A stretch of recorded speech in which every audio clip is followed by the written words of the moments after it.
Syukur alhamdulillah yo Nduk Linggo.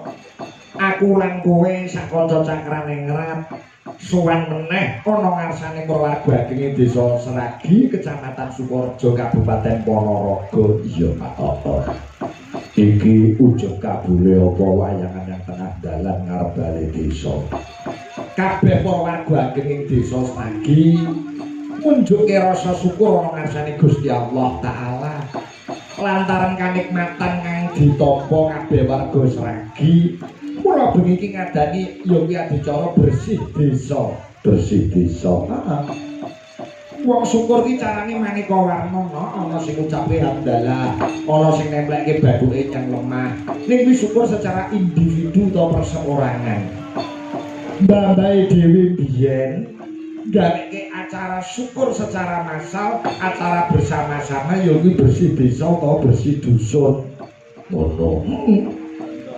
Jaman biyen sawise panen raya ngono kae, anggere parene wis do garing do ditutu, masak bareng-bareng, do bacaan bareng-bareng. Sadurunge dar bareng-bareng padha ndonga bebarengan karo sing gawe ya Allah. Matur nuwun lantaran bumi Seragi kula sak anak putu kula saged gesang lantaran tanem tuwuh ingkang tuwuh mapan wonten bumi Seragi. Ndonga bareng-bareng ngucapke syukur ana ngarsane Gusti. Nilai-nilai kegotong royongan, persatuan lan kesatuan uga mapan ana kene no. Yen ngono simbah-simbah dhewe biyen elok luar biasa. Buat Kyai biyen wae cerdas kono. Piye supaya anak putune rukun, anak putune ora lali syukur karo sing gawe urip. Ndak taun pisan ngadani acara bersih desa.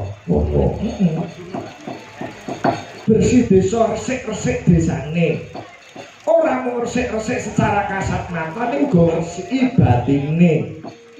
Apura ing apura karo tangga teparo, lung tinulung bantu binantu. Ya melu ndedonga muga-muga sak umure awake desa kene kabeh warga Ageng Desa Seragi kene kabeh pinaringan rahayu slamet wilujeng. Amin. Gampang gone golek sandang pangan, pinaringan bagas waras jinanggung dening Gusti kang murbeng jagat. Amin amin amin amin. Hasbunallah wa ni'mal wakil.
Maha Agung yang bisa paring pepayung tumrap kowe lan aku kabeh. Iya, mak muga-muga wayangan bengi iki berkah lan berkah. Mergo Udakara wis 5 taun kene iki ora ngadani bersih desa. Oh.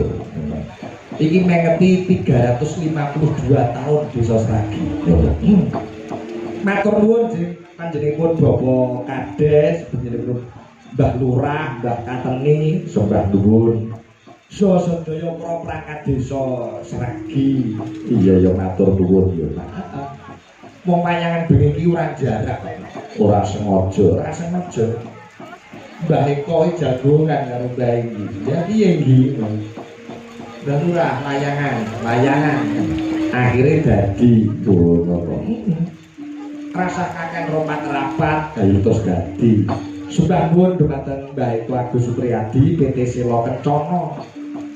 Sembah nuwun Ibu Mujiatin ayo yang sudah menjadi donatur. Matur nuwun. Donature uga sembah nuwun dumateng UD Barokah Mulia, Bu Haja Ibu Mas Roro, Bapak ABC, Bapak Haji Mulyono. Bangunnya sore mau terus dilunasi karo Mbah Eko aku ngono. Meh diapirke ning ora sempat. Ayo. Nggih, kula purun matur nek gotong kusene lawang siji ngono. Bawanen dhewe lho. Sembah nuwun bae, sembah nuwun. Nggih. Matur nuwun para kadang-kadang kang parang rawuh iki pinaringan wujuding kanugrahan udan iki udan banyu. Iki minangka banyu iki pralambange rejeki, pralambange penguripan lho. Ngono yo, Mak. Ning ndi wae waton ana banyu ning ngono ana penguripan. Ngono. Minangka pralambang dadi gerjeh penguripan rezekine warga Ageng Sragi datang pedha muga-muga berkah lan barokah. Amin. Tak gawake piranti saka omah. Gawean ayam sound system. Bengi golek streaming YouTube Sige channel lan channel-channel liyane akeh banget. Iya. Posindene komplit kok ning omah dolan kegiatan kok. Sapa wae Cikruk Patmo 6789. Songo minangka pralambang yen pengen ayam tentrem uripe kudu iso nutupi baban dawa songo. Lah sing dadi songo iki berarti golongan-golongan baban. Tak kon pilih dhewe golongan sing ndi. Iya. Malam hari ini juga bertebaran bintang tamu. Nah, iku seneng nek mayang ana bintang tamu iki. Nyambut gawe iki kaya enteng. Ana Mas Gareng Tralala. Mbak Tatin, sak Mbak Yuni, Mbak Lucy, sesuai kayak dulur kembar itu juga Tatin karo Mbak Lucy. Laito kuyengan. Iki najan to Ginanjar wujude udan ora dadi sabab, nyenengke kok malah. Coba Mas Gareng Trinili Tralala. Gede kok nek cilik dilah. Iya, Mas. Gareng tekan ngendi-ngendi. Gareng kondak lho elek. Kuwi sosok kowe Gareng. Yo Mas Gareng. Sing tak senengi anggere WA Gareng iki mesti maksulane apik. Iya. Halo Mas Gareng Tralala. Maksulane dhekne yo kober-kobere nulis dawa. Terima kasih telah menghubungi Gatra Group. Silakan beritahu apa yang ada kami bantu. Info job Yajat WA DP H-7 lunasan H-1. Kok iso kober-kobere nulis? Kuwi otomatis. Coba Mas Gareng diaturi munggah kene. Ditumpake perahu layar. Ya, coba kaya apa dadah.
Sugeng dalu, selamat malam Mas Gareng.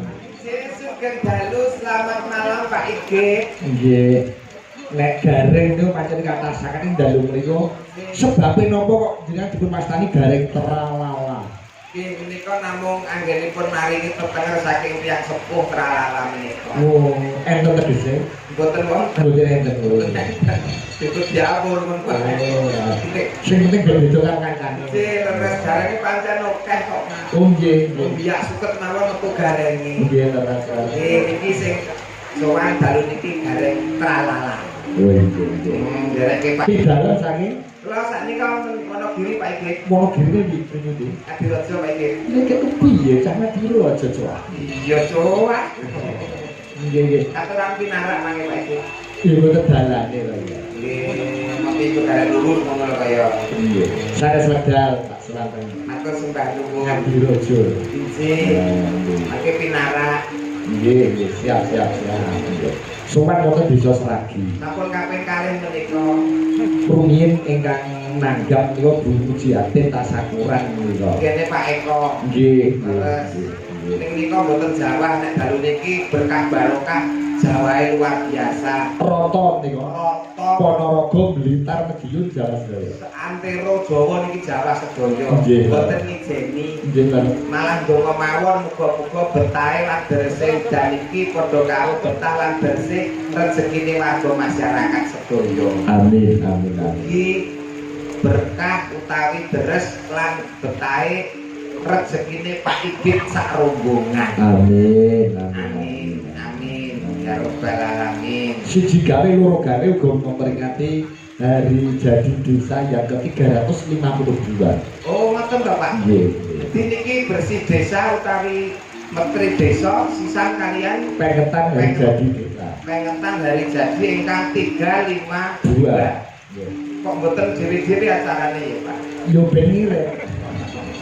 Sing mboten ngirit niki tegese dibarengke nek cara ngen kula mriku nyewu ngiras ngijing.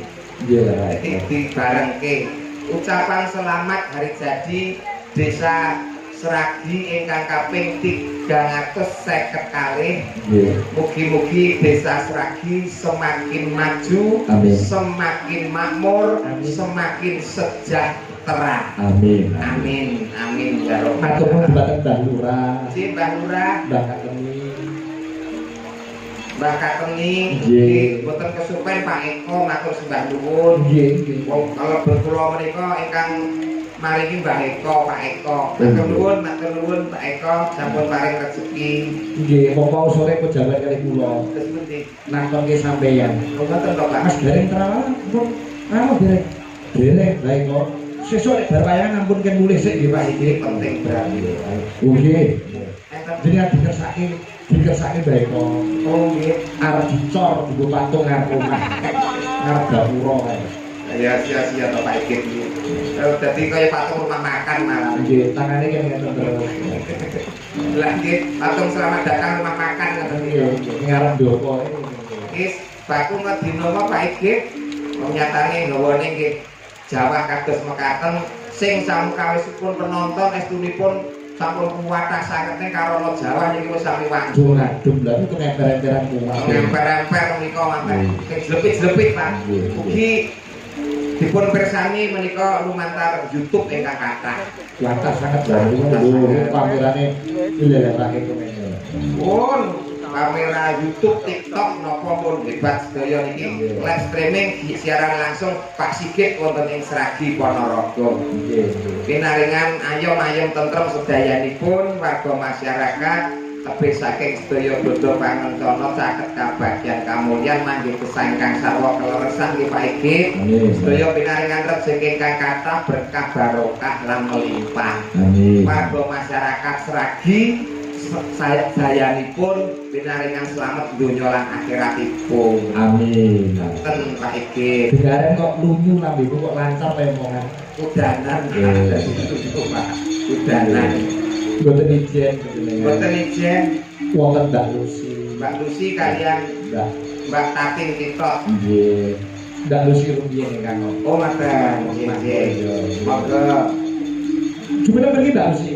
Ojo ninggal aku trimo bonceng Pilih bukan hati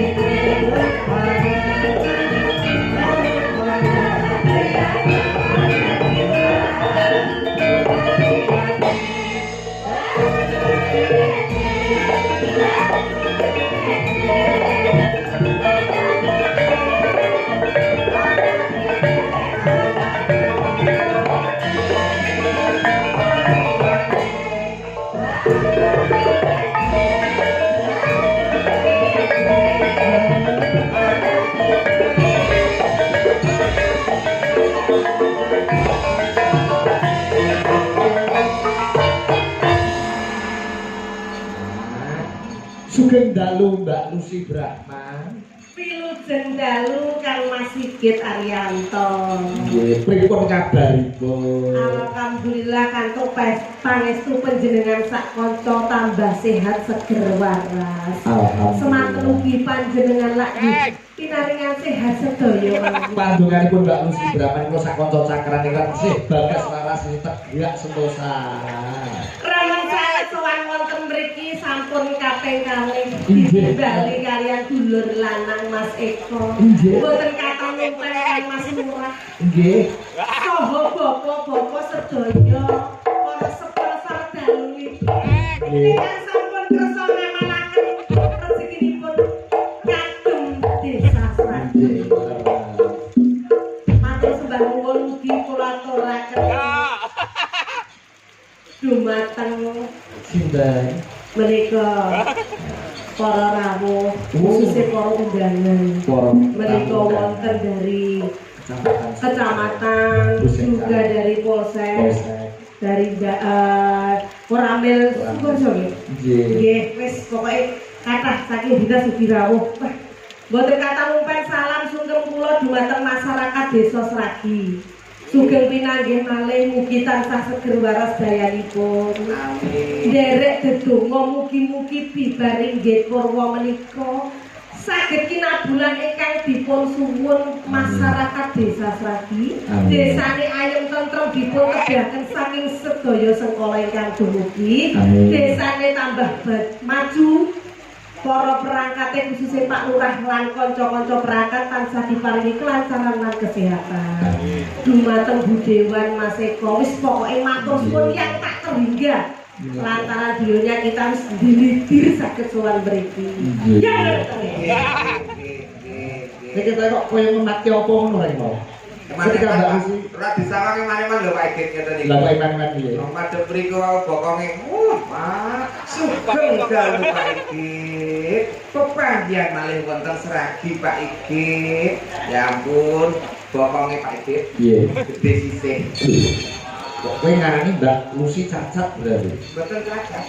Kok mau gede sisih? Kok nek gede sisih ki cacat. Cacat. Jenenge kok kudune bapak timbang. Iki motone padha kabeh, ora kok gede sisih. Kok menawa dianu Mbok ngoco, wong ki lek arep awak ki ya ngoco. Herbane ning omah ki kaya ngopo? Pomot padha-padha wedi kowe. Didelok ning YouTube wedi kowe. Bojomu gedine ya sak cakruk. Iya ya. Bojone garek gede, Mbak. Alah. Jenengan riko lho mboten percaya. Nggih. Assalamualaikum kakak-kakak ta. Heeh. Mas gareng wonten jero iki blasteran. Heeh. Ngene mlakune. Piye mawon? Plok. Ngono kuwi. Kok ana oplok-oplok apa ono sing ngeplok dhewe. Aduh kok, wedi kok. Bojoku yo obah plok-plok. Bojoku lagi sikatane muni plok-plok. Kaya iya genep ya. Genep. Genep ra genep iki. Iki kae sing gak kae dope mati sisih. Ora tak tambahke tak benake. Ora nek bojo kok dok mati sisih, ngarani bojoku PC ngono to. Bojone Mas Gareng iki piye nyegrap ya. Lho, pas iki sing wis Aku rono. Kuwi bojone Mas Gareng piye le nyambut tamu iki. Mesem terus. Mas Gareng wonten nggih mesem aku rono.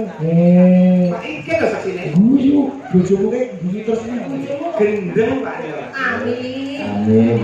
Guyu ae. Apa nonton tenan. Sebenarnya wedi karo bojone. Lah Pak Apa kuwi? Dagelan wedi karo bojone. bojoku nek nesu mekrok lho Pak. Apa nih? Oke lemune kok pendak dino kok ganti dempel kok anggere mlebu omah nglawangi sesak kok Pak.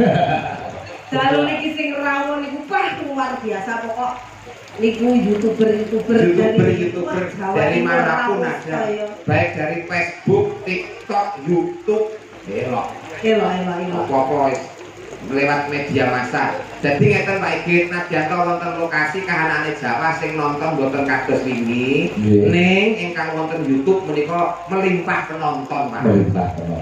Tegese warga masyarakat Sragi ugi memberikan yang namanya hiburan untuk yang di luar sana melalui channel YouTube, TikTok dan lain-lain. Nggih, kan wonten Sige channel kan sudah 2.400. Loh, 2.400. Itu dari Sige channel dari channel Mbak Lucy. Channel Lucy itu ya. Itu 7.000. Susuk telu. Niki kagem warga masyarakat Sragi. Nggih pambuka niku teng mriki remenane sing nyemek-nyemek riyen. Leres napa? Udan-udane. Wong jenengan ikan paderan mriki wong cilikane sampeyan nyemek mriki. Nggih cilikan kula teng mriki tapi nggih sak jog jumlah kula nembe ditanggap mriki. Sawanane kula remen sanget saged sowan para pemuda Sragi niku wonten Pak Lek kula nggih wonten Pak Leke sapa iki jenenge Mas Eko. SD-ne teng mriki ya. Boten. Iki kula SMA. SMA. Nggih, numpang teng mriki. Pas ayu-ayune. Wah, kenapa body wis sakit cilike ketendangane wis kulean iki. Masih saiki kula niku nggih langsing lho sak saya. Semono ki langsing. Lah. Lah bobote sampeyan niku pinten to, Mbak? Jenengan iki piye to? Kok iso rumasane aku semene lemunge ku bobot kuwi 45 kok. Lah. Ngene karo nek aku lemu kuwi 45. 45.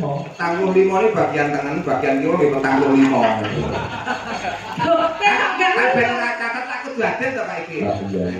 Tak kira 45 badule cok. 45 sikile. Sikile. Badule niku 72. Wah, Niki diaturke sing napa riyen? Mari bawa riyen. nggih, ayo bawa riyen, Mbak. Lah iya, digandrung dipangan kok kaya ngene trak.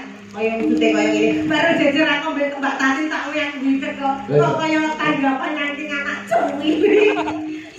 Tengetan gowedi kula gede. Betul mriku lho Pak Igit. Mriku Mbak Tatin, mriku Mbak Lucy, kula teng tengah. Nyemil. Wis kaya nonton wayang melu mboke Pak. Nggih, sudah turun ke dirawi Pak Isnani SPD anggota DPRD fraksi Nasdem. Matur nuwun Pak Is. Niku Dewan Dewan, terima kasih rawuhipun. Jadi niki lho, seorang wakil rakyat yang benar-benar menyatu dengan masyarakat. Jadi eling budaya saka masyarakat, sedaya juga untuk masyarakat. Seperti ini mengambil banyak beliau-beliau. Jadi masyarakatnya duwe gaya apa, syukuran apa, tetap beliau menyempatkan diri untuk rawuh. Zaman kula sik sekolah masih gitu, mriki niku banjir setiap hari banjir dan jalannya itu luar biasa. Berkat dewan-dewan berasal dari Sragi terutama Bu Eko dan beliau Pak Isnani Sudoyo niku wah jalannya mulus. Alhamdulillah. Mulus setiap tahun pasti banjir. Nggih, Mbak Lurah nggih ubet to. Mbak Lurah yo Cek. Asmane Mbak Lurah yo. Sapa no? Mbak Sopo. Mbak Natemi. Mas Ngatemi. Oh, Pak Atemi. Apa tegese Katemi nggih ta? Tegese no. Katemi.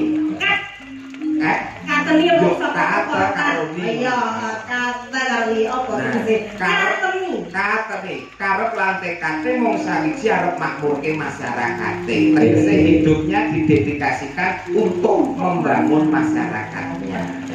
Kiai lembah mana terus? Tekan sakmene tesih mengabdikan diri untuk masyarakatnya. Jadi ora ana kesele, ora ana libure. Niteni apa sing dadi gawe para leluhur, dadi wong urip kudu iso migunani kaya panjenengane Pak Kateni. Jadi kita awur ngene Pak. Lusi Brahman artinya. Lusi kuwi sapi, Brahman kuwi gede. Ngene kok sapi. Sapi kok jenenge musi kok. Kaya jenenge yo api-api oh. Nggih Pak kowe. Gareng, gareng sigar. Gareng yo wis kaya inde bladar. Tugasnya kepanasan dipet aja itu gareng iki malah sing apik. Baisane Gareng nolo wi gareng nolo ki ati wi gareng ki resik dadi gareng ki resik atine ora tau neko-neko. Sing lurus. Nggih, sikile gecik, tangane ceko, motone kero. Artine sikile gecik ku wong mlakune ngalam donya kudu tansah ngati-ati alon-alon waton kelakon. Tangane ceko aja demen milik dabek ing liyan. Aja seneng colong jupuk, aja seneng neko-neko tumindak sing ala, tangane kanggo sing ora bener. Moto kero nek memandang fokus satu tujuan supaya nek istiqomah tumaknina segera tercapai apa yang menjadi cita-citanya. Oh, awake dhewe di apik-apik gareng. Asline sapa tuh Mas Ismane? Kuwi kita lahir cengar saka waktu ra dijeneng. Nggih duwe, Mas. Sapa? Wong gareng pralalan nama panggung, Pak. Nama asline Dion. Dion. Ora percaya sudah sih. Ngadiono, Pak. Ora percaya. Dion. Ngadiono. Diono apa Mas? Ngane ilang ana ilang karo Dion. Dion ngono ya. Kaya tanggoku wae. Tangga sama sinten? Mila Kartika. Dudu asli jenenge Dumila. Ngadiono ki ngarep-ngarep di tansah ngupati ana. Ono kuwi yo ora ning ana apa-apa. Iki ra ngerti gayane Ngadiono tapi masih kaya ngene iki kathah rezekine. Luar biasa Kiai ikhlas ora kaya Mas Gareng Prawala. Saking ikhlase bojone dituwa barang diweke. Pak, lagune napa Pak iki? Pak. Gosek ta. Kuwi rekor lho wong lanang ora kenal didoyo ora sampean Kok rawuh. ikhlasan ora ngono kuwi. Estu niki nyambut damel apa bro kagem garwane. Kula niku seksine. Berarti padha karo aku kowe ta. Nggih. Oh, kula iki dhuwit ra seneng kok, Pak. Kenane? Nggih. Kok iso ngomong nek bojoku pangan wong senengane. Lah piye to? Lah kaya ora. Lah iya seben to ya. Pilihane ngono kok. Malah enteng wong lanang ra ndek bojo malah enteng kok. Beban hidupe berkurang iki Pak Iki. Aduh. Ngono kok. Ora ndek bojo ora masalah. Lah terus enak ngono piye? Tuku. Sing ngono iki luwe. Luwe tuku sego. Ngono maksude. Udah kuning gak sih? Napa? Udah kuning barani. Napa?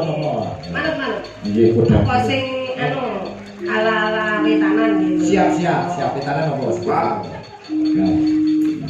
Dan ini lagi gua kalau nggak tampil. Oh iya, lah ini piye ta maksud to? Niki sing alusan apa maksud untuk kasar, Pak? Alasan saya Alusan sing alem bali badan alus kok. kowe karena dibalusi demit. Mboten tegese iki alus piyayine, Mak. Ngendikane ya alus. Sesi deman riyen mawon ya. Oh iya. Kang Rekto Kiai Jawa Timur. Mbah Sukron Suwondo. Mbah Sukron Suwondo. Remenane Kiai Ponorogo. Nggih. Pinten? Wiwitane. Kurang dulu gak? Mboten. Pak. Gue kurang dhuwur garek di Bu Ganjul kancane. Balen nek, tapi kan gandrung to. Sesi deman kan cinta sing delik-delikan. Nggih.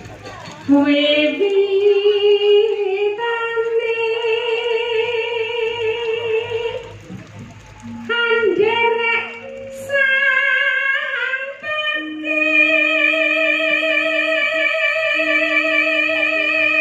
Iya, Rek. Karo bojomu suarane apik ndi, Rek? Saya niki, Pak. Oh. Ning banter bojo kula. Kok iso banter? Bojo kula ku nek nyanyi banter bengok-bengok, Pak. Rocker. Bisu. Oh, bisu. Diamin alhamdulillah iki bumi wingi. Iya. Sing hati-hati. Saya bojo kula, Pak. Saya bojo Sing kula. hati-hati. Timbang iki saya bojo kula. Apapun yang terjadi di panggung, bertemu siapapun pokoknya yang paling cantik bojo kula. Iya. Paling ayu bojo kula paling enak iki bojo kula, Pak. Oh iya. Ah, sing kok mulai kelakon rentong gon. Oke, bojo kula. Lha kok Pak? Contoh wong lanang sing wedi karo wong wedok ya iya. Ning apik Rek. Mboten wedi. Ora wedi kan yo ra kelangan siji. Yo. Terusnya bawamu.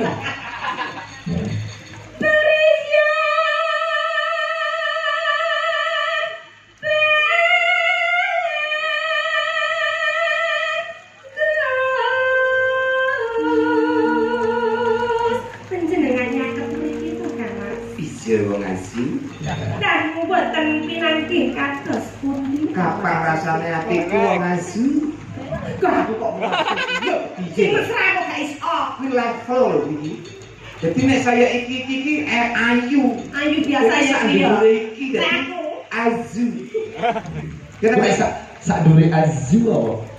azu.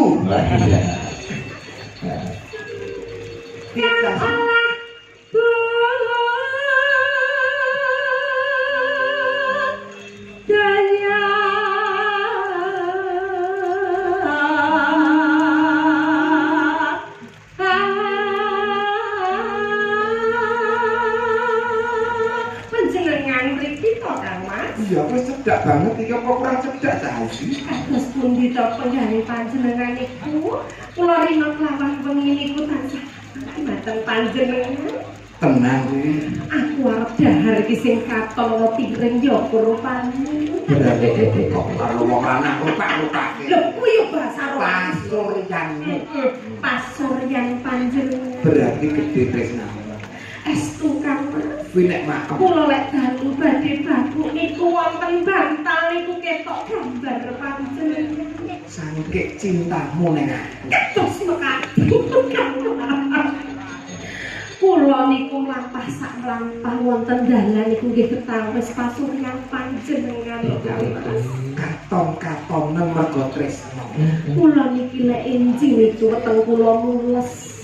Kula mlebet wonten ing kamar mandi ningali kloset niku nggih wonten rupane panjenengan. Jadi saking tresnane. Saking tresnane wis Nganti ning kamar mandi ning kloset gitu. tapi mosok kloset Pak ra iku Pak. Ya ora, ya jroning kloset kuwi lho ya. Lho ini nyala kloset jare kaya raiku kene iki lek raiku kloset kono lak ndodok ya tak jambak ngono. Saya pikiran nak pikir ya pikir. Iya, mosok rajane kloset lho Pak iki.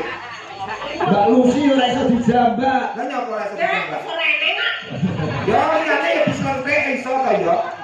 Wong ana kok tibane kloset. Apa sorene tak sembur itu. Iki omong apa lho? Ayo terus. Ayo. Di Kok kloset Sowan tereng. sowan menyang kutha Gadhe. Panjenengan persani mikono. Kok wonten lintang kalian rembulan. Panjenengan boten pengen Kok kena jahate mendung udan kok PC nih Pak. Iya. Iya. Bisa ketemu Mbak Tatin karo aku siyo-siyo. Iya lintang karo bulan kae.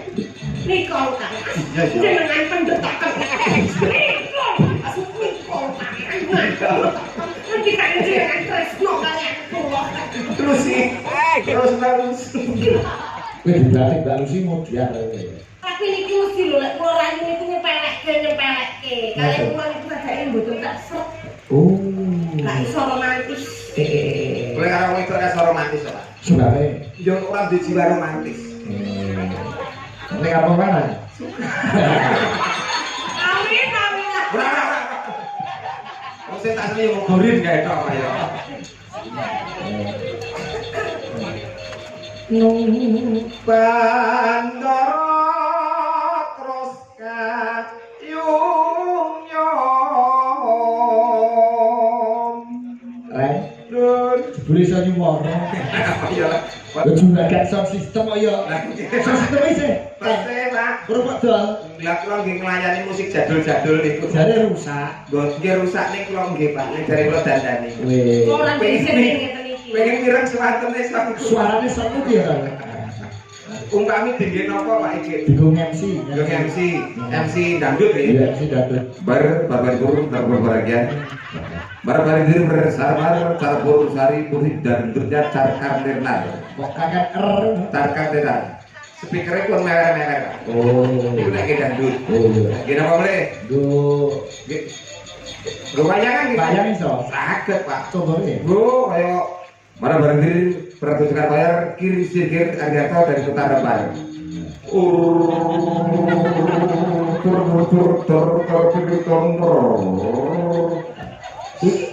Layak kok murah payu.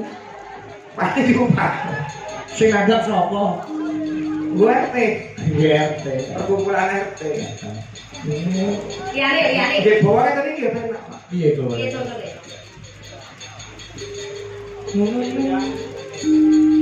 Serentar biru. Kalau terakhir ungkir. Ojo ora nusan kuwi, nusan ku malah ketularan lho.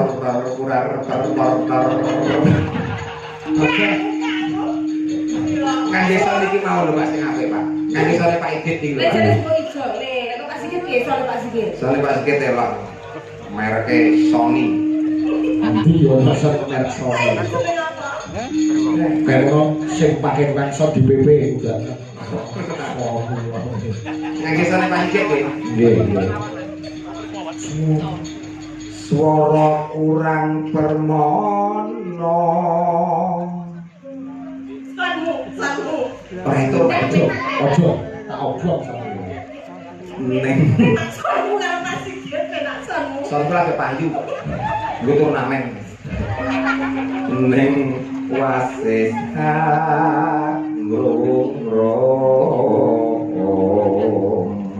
Wong tanggapan soal genset ramen jeblok, kayak jane solar kuwi apa?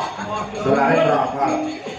Soal kula niku kene iki jajake rusak. Tunggu wis kleru. Nyewa rusak. Iki tak keindul-indul padake. lah iya. Oke, Pak Igit tok mosok dong. Kowe ngono iki kari sing rumah kowe anggere banyu karo solar anu ya. Aman. Mbak iki lho Mbak Tati, kowe kena Mbak Lucy ora pati srek kari Mbak Tati banget. Trak aku saja itu dudu selerane. Dudu selerane.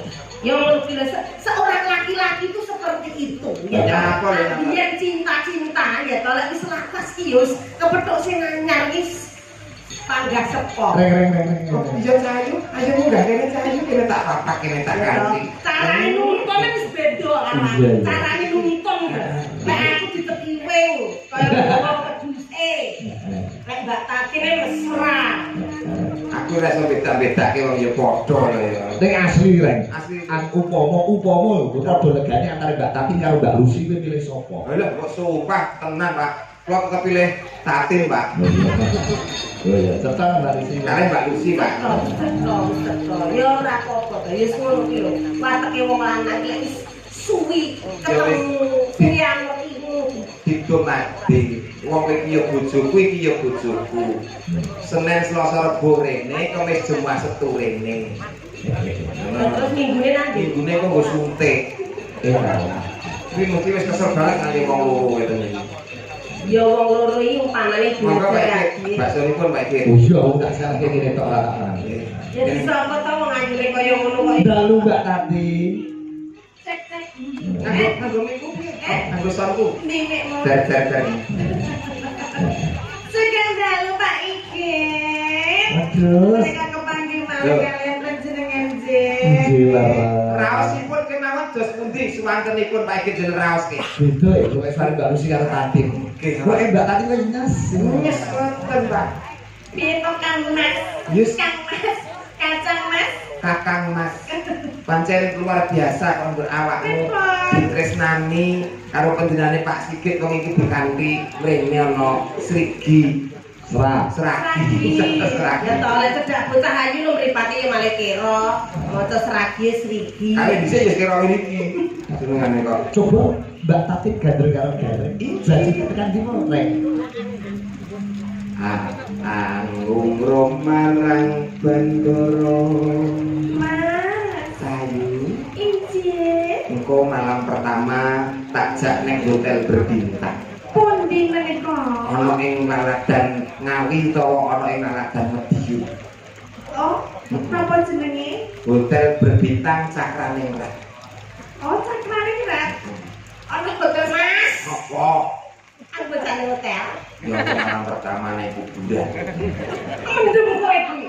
Karo piye? Ora romantis karo bojo tuwa iki sing ngancani keloro-loro iki ya dimateni to. Dipun pangestu karo leluhur. Ngarepe kuburan iki hotel.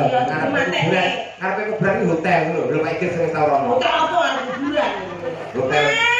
apa? Sesone nang hotel aku di neng apa to? Ya paling ora supaya nek kulitmu tetep apik iki ya pizza, hamburger, spaghetti. Oh, liyane kuwi terus karo apa meneh, Mas? Ngunjuke mesti ya jus.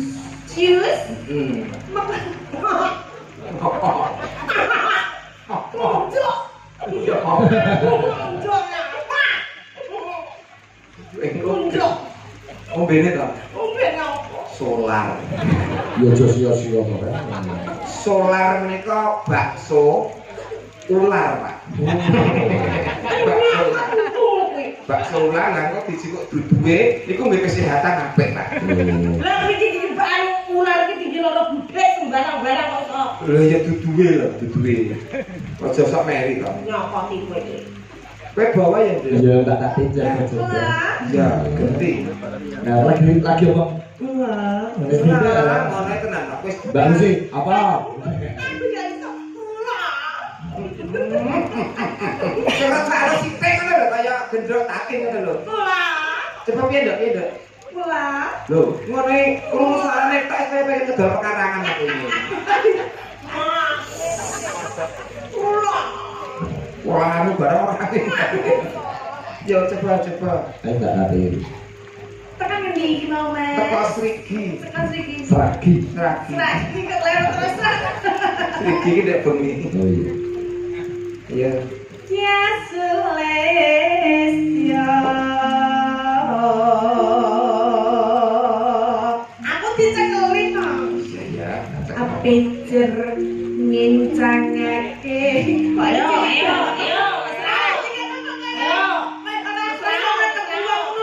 Wis anggapan aku wong gede dhuwur ngono lho. Derek langkung Pak Igi. Berarti tidak pundi Mas Gareng. Badhe dateng anu kantor kelurahan Sragi, Pak. Berarti apa? Niki anu keke bulurah. Ki nek mawon karo Mbak Tati, nek mawon karo Mbak Lucy. Wah. Derek langkung Pak Igi. Berarti tidak pundi Mas Gareng. Sing ngawin ke jarang iki. Oh, sembrono. Ya ta. Iki lho contoh sing ora apik. Lah mlakumu ini lho, mlakumu Lah kok kudu yo ngene-ngene ngono lho kok arep blusuk ning. mlakune sekali kaya tating ngono lho. Iya ya wis ke. Nah, lho ngene lho. Mlaku dik lho. Lho, nomor. Lho, ini nak penak to lho. Bisa wangi penak. Derek laku ya Pak Iki. Monggo. Lho, bisa to? So, Nah, ngono. Ayo mlaku. Lah, kalah. Wis kaya dalan opo. Wong mesrani wong iki dhewe-dhewe kok. Nggih, Pak. Carane iki dhewe-dhewe. Nek sing penting tetep cinta, Pak. iki jane arep rebutan kaya kene kaya Mbak Lucy. Kayane nek digo rebutan iki jane iki lho nanti wong maden duwe bojo iki lho metu anake kok tetek melek. Ora apa-apa. Nek sik melek iki apa? Kaya tikus. Tikus sing ngene-ngene. Tinggal dilanjutke. Nggih dilanjutke. Terus sesi depan.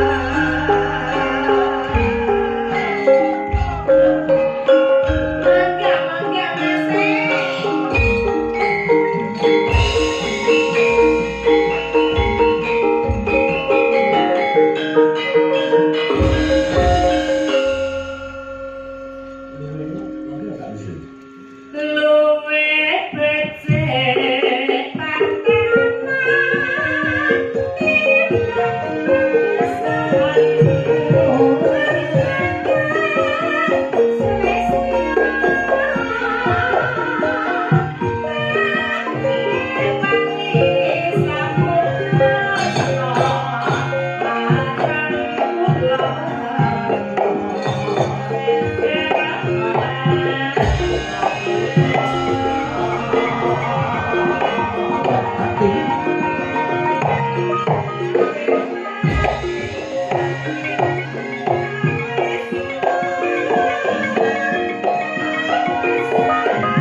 Wonten awala sepuluh bentang kok. Terus Pak Sigit nyuwun we fragmen Sri Tanjung. Kuwi enten Mas Garing Pralot tak tindak lusi. Nggih. Matur nuwun saking sing mbau reksa bali Cakruk Sragi. Nggih. Lebih maning saking Pak Isnani SPD saking Nasdem. Salam kagem perangkat desa Sragi, masyarakat Sragi, seluruh penonton yang hadir. Mugi-mugi ini pun bersih desa tak sampingan ridho sang Allah. Masyarakat di rukun bahagia sejahtera. Mungkin pun PPP kalian selendang biru lan jadi. Mengatakan saking kula matur nuwun makasih. Mbak yo. Sing lewat WA yo akeh sing do padha nyimak. Nggih, kata sangat Niki lah, niku mungkin baiko Pak Wadewan, Duku Jiatin, Pak Isna ini katuran nih. Oh, mantan Pak Ege. Sangat jauh. Wilayah sinten rumiyin Pak Ege? Sarang-sarang. Sarang-sarang. Pak Baiko. Baiko. Nggih, Pak. Bapak Esnani. Nggih. Pak Katuni. Ketua Dewan Pak Haji Dwi Agus Preno. Duku Jiatin. Monggo-monggo sareng minggah panggung mriki monggo. Monggo Bapak. Monggo baik.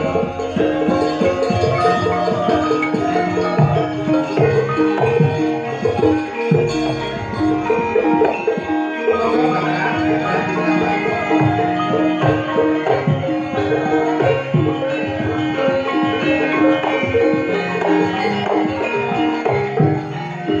Pak Dewan Ketua Bapak Dwi Agus. Monggo.